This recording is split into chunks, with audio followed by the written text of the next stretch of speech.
Funding for the production of Folks is provided in part by the Friends of LPB. Up front today, a look at the 9th Annual Louisiana Very Special Arts Festival. Genevieve Stewart talks to Krystle Hall, a very special teenager. And then we'll take you to the 2nd Annual Louisiana Senior Games. I'm Rob Hinton, a fun-filled program today on Folks. Everybody says folks, just plain old folks. Everybody just people all over the world. Folks who live, folks got to give, folks got to care, folks got to share.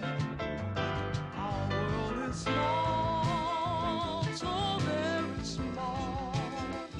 What touches one of us, who touches us all? To stay alive, just to survive, folks got to be in harmony.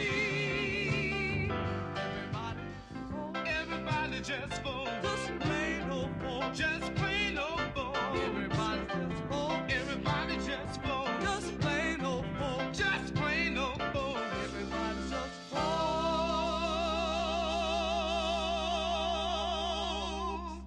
Hello again, everyone, and welcome to Folks. Up front today, we're going to take you to a festival that features art, song, dance, and much more. It's the 9th Annual Louisiana Very Special Arts Festival, a program that integrates the arts into the education of disabled children and youth throughout the state. And let the 1985 Very Special Arts Festival begin now, Mazie. With those words from Superintendent of Education Gale Clausen and the release of the balloons, the 9th Annual Louisiana Very Special Arts Festival got off to a whopping start at the Baton Rouge Riverside Centerplex. And it was a fun time for all who attended. It's estimated that over 6,000 children took part in this fun-filled day. The honorary chairperson of the event was Dr. Clausen's wife, Gale. As usual, this has been my 9th year to be involved in it, and as usual, it's very special. It's exciting. It's exciting in seeing the children, the smiles on their faces, and the theme this year is Bring a Touch of Magic, and certainly is bringing a touch of magic to their lives as well as a lot of ours. Tell us a little bit how they benefit from this festival. As I understand, not being an integral part of it, but they learn through the Arts with the Handicapped, which is the National Foundation, and they come here either bringing projects, groups, individual, a lot of talent, dance, music, and then those that don't bring anything, they get involved in art here. They work with their hands, whether it's button making, jewelry making, and I think at noon today the talent part will break up and all the children will be actually hands-on experience in working with some of the art media. As the honorary chairperson, what personal satisfaction do you get out of this festival? Well, what can I say? It's just a great honor, and you know, we sit there and we watch what's going on, and it's a thrill to me. The purpose of the Very Special Arts Festival is to provide an opportunity for all students, handicapped and non-handicapped, to share and celebrate their accomplishments in the visual and performing arts. This festival is merely a culminating event of all of the arts activities that take place during the regular school year, and they benefit by coming here and exhibiting their talents before their peers, their parents, their teachers, and the general public. We have more students participating this year, more performers. So we received more artworks from students throughout the state, and we certainly have many more parishes this year, and we're very proud and pleased. And there was plenty of talent to see at this year's festival. There was dancing by the South Baton Rouge Community Dance Theater.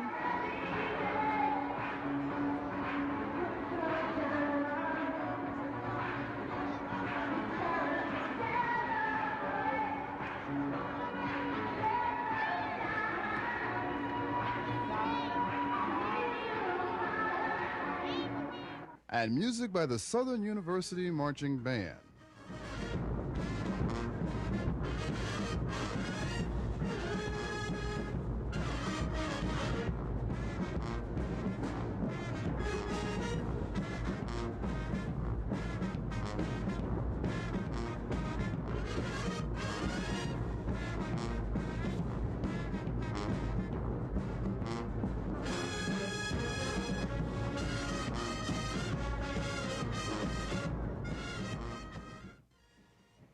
Oh, and let's not forget the fabulous display by the Southern University cheerleaders.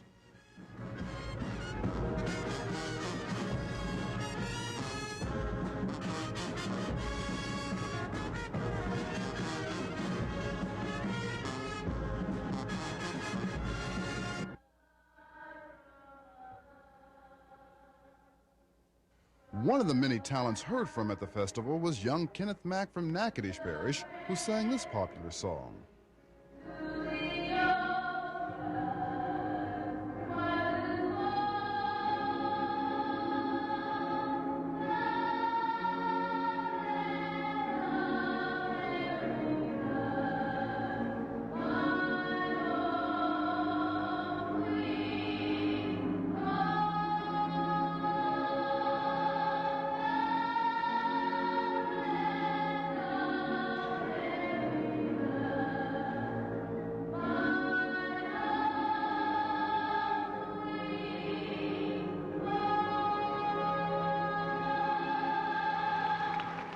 But there was a lot more than song and dance. There were drawings, and many of them, face painting, jewelry and yarn designs, paper weaving, and kite making. And there were scores of clowns, like Dimples. Dimples, share with me, if you will, your impressions of this very special arts festival. It's beautiful. It's the first time I've been here, and I really like it. It's, you know, it's exciting seeing a bunch of kids and stuff and helping them. It's real nice. I like it. What personal satisfaction are you getting out of this? Love, I guess, and happiness. Seeing all the kids happy. And let's not forget the hundreds of volunteers. Every year we get together and have a wonderful time. The kids are all excited, and we share and watch, and all the speech therapists get together and help the kids. We just have a marvelous time, and it seems like every year it becomes better and better. The most popular song at this year's festival was "We Are the World, We Are the Children."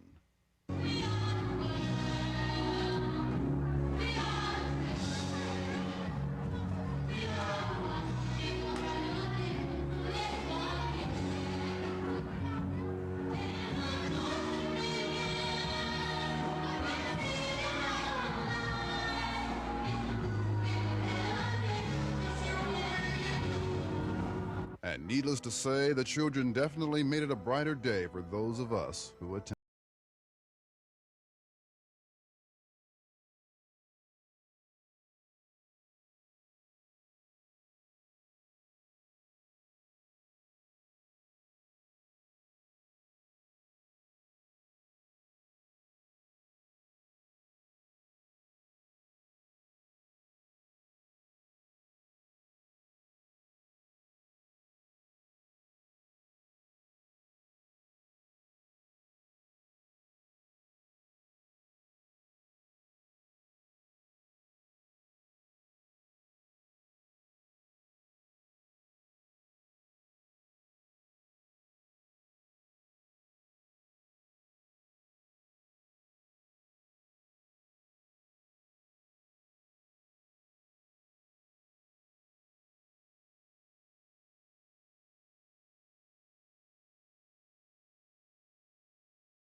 To one segment, which today features a very special teenager. With that story, here's Genevieve Stewart.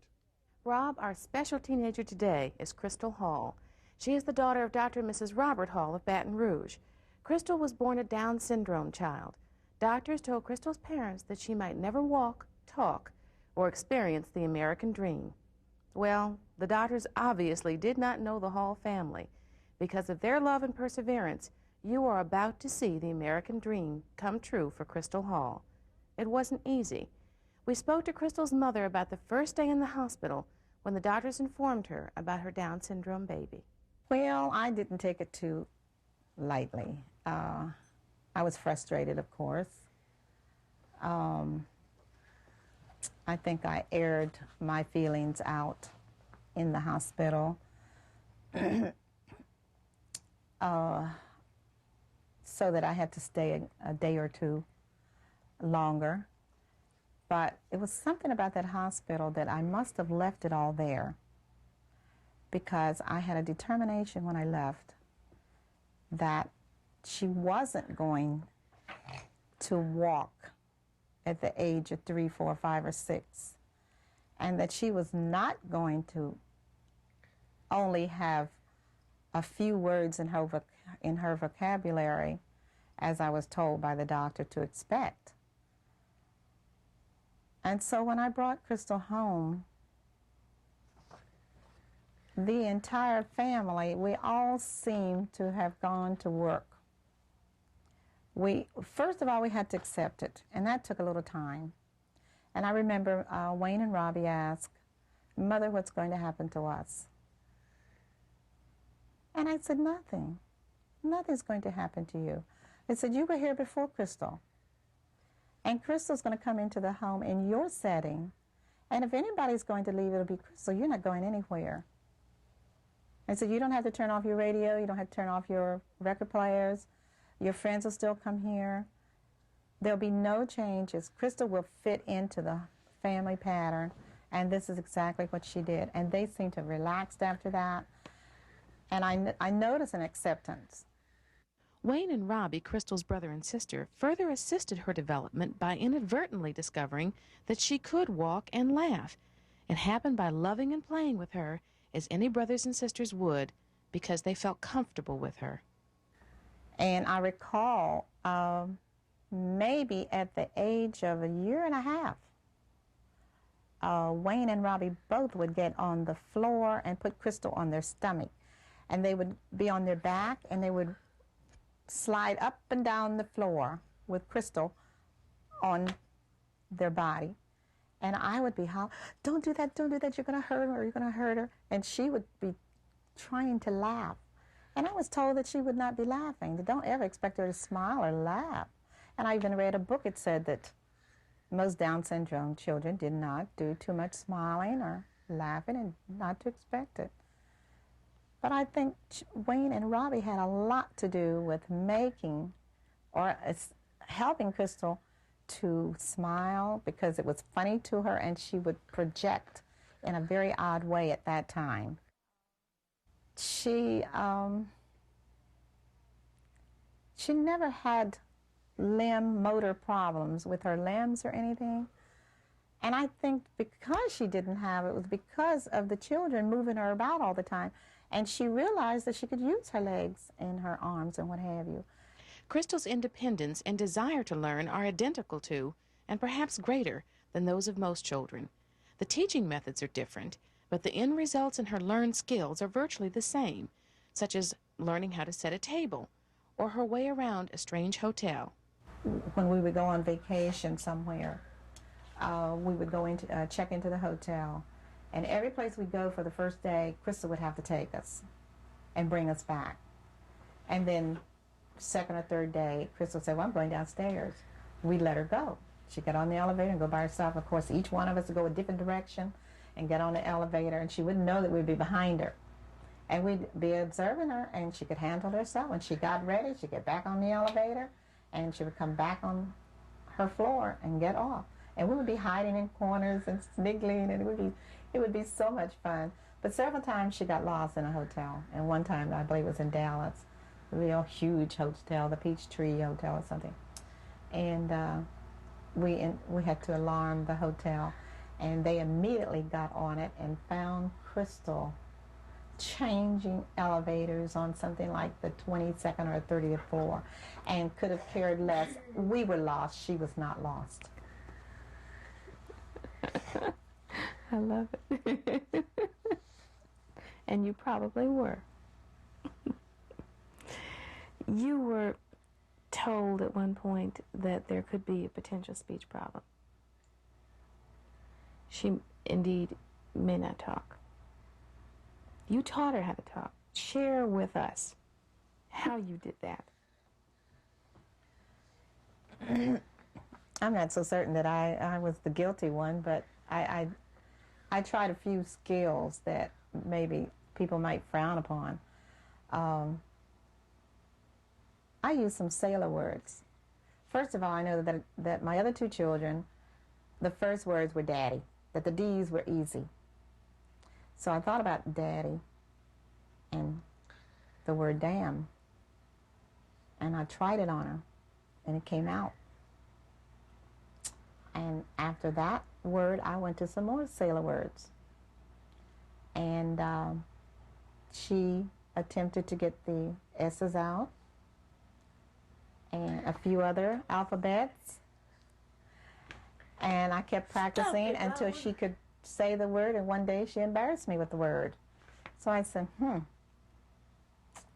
this young lady can talk and will talk. And that's when we began working with Krystle. The child who experts said may never talk read a birthday letter from her former teacher.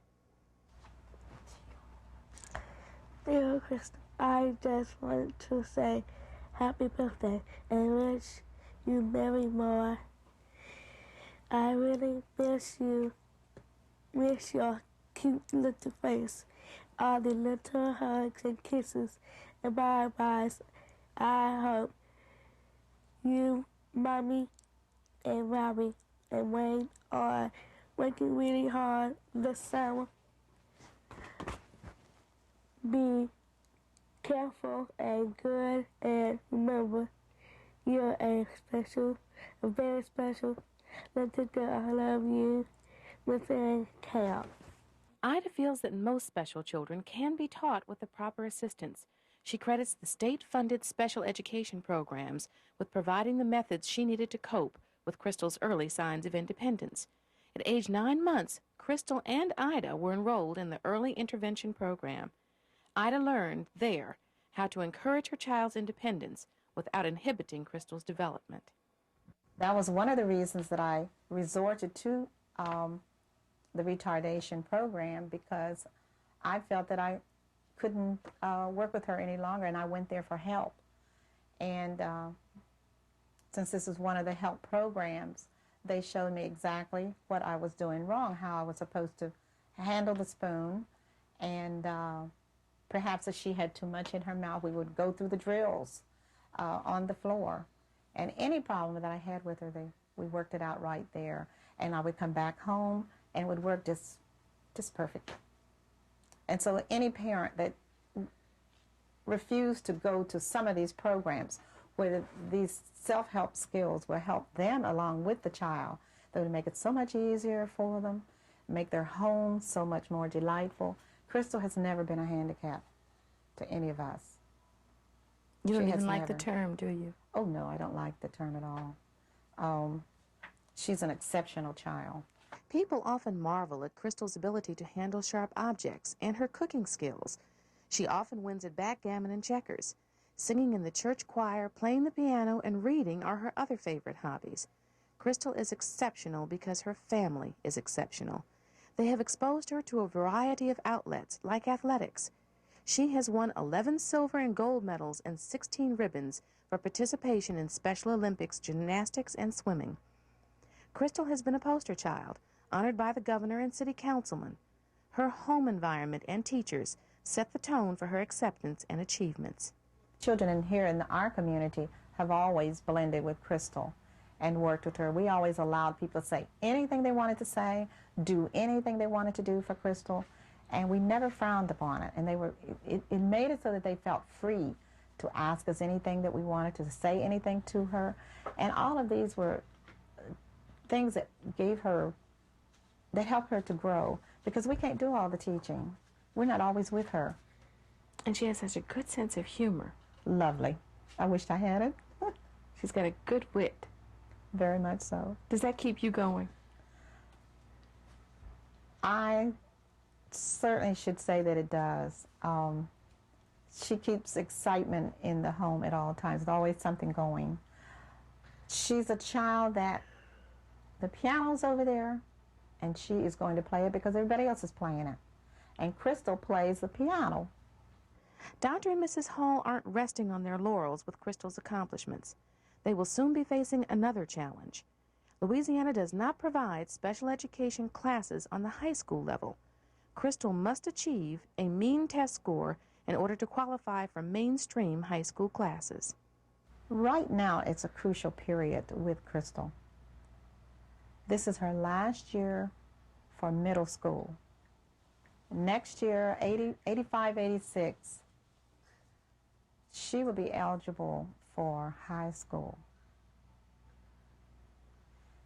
And her test scores will have to reflect this in order for her to go into high school. Otherwise, I think that she will have to go to into trade school. And we would like for Krystle to stay in the academic area.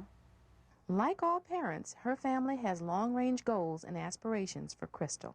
20 years from now, I'd like to see that she is able to be in the workforce. And would you believe I plan to marry her off? She's going to be married. Krystle's future is bright. I left their home with the same determination the Halls possess, that Krystle will be just fine. Her story is an inspiration and is an honor for me to share. Well, the young folks aren't the only ones having fun on today's show. Recently, I had the opportunity to visit some older folks who combine competition with fun. This is how things looked a year ago at the first annual Louisiana Senior Games. 400 senior citizens took part, mostly from South Louisiana. This year, the second annual Louisiana Senior Games, and the participation was even greater. We didn't get a chance to catch all of the events, but we did witness some of the competition and fun. For example, bowling. Basketball shooting was another popular event, and some of the seniors who took part in this event would put some of us young whippersnappers to shame. Sandra Adams, director of the Governor's Office of Elderly Affairs, helped organize the Senior Games, and she told us how the senior citizens benefit from their participation. They benefit in a lot of ways, Rob. They get physical exercise, they get out and see people and have socialization. I think getting their adrenaline going for the competitiveness is good. Just getting out of their houses and coming to Baton Rouge for something different is fun. It's just, and there are probably lots and lots of other benefits that we can't even count as we get around. And I've enjoyed so much today being able to go from event to event and talk to the people and just to hear them tell you. I think you could probably get that better from them than you can from me. Do you have any idea how many people are participating this year? We have over 700 registered. In some of the events that didn't require pairing and so on, we were able to take late registrations, and so they even took some registrations this morning, but there were well over 700 people participating. Think we're going to see more games and more participants in the future? Well, I'm afraid now that we've started this, they won't let us stop. We feel like it's been such a success, and that the people are telling us that they want it to continue, and we'll be making every effort to keep it going. Okay, let us now take you to the second annual Louisiana Senior Games and show you some of our athletes who are still young.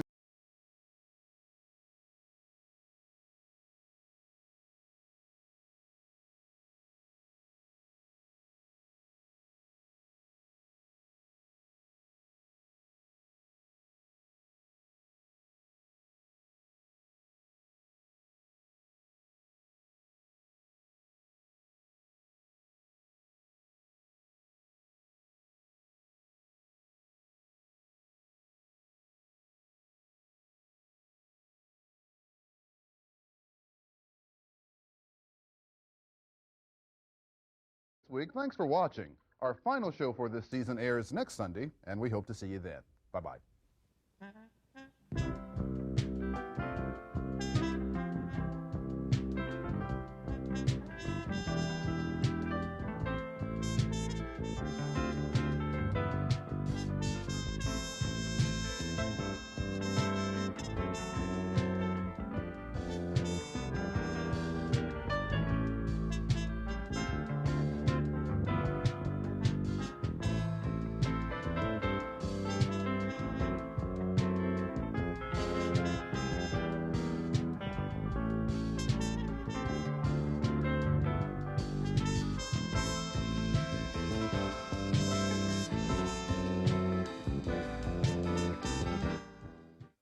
Funding for the production of Folks is provided in part by the Friends of LPB.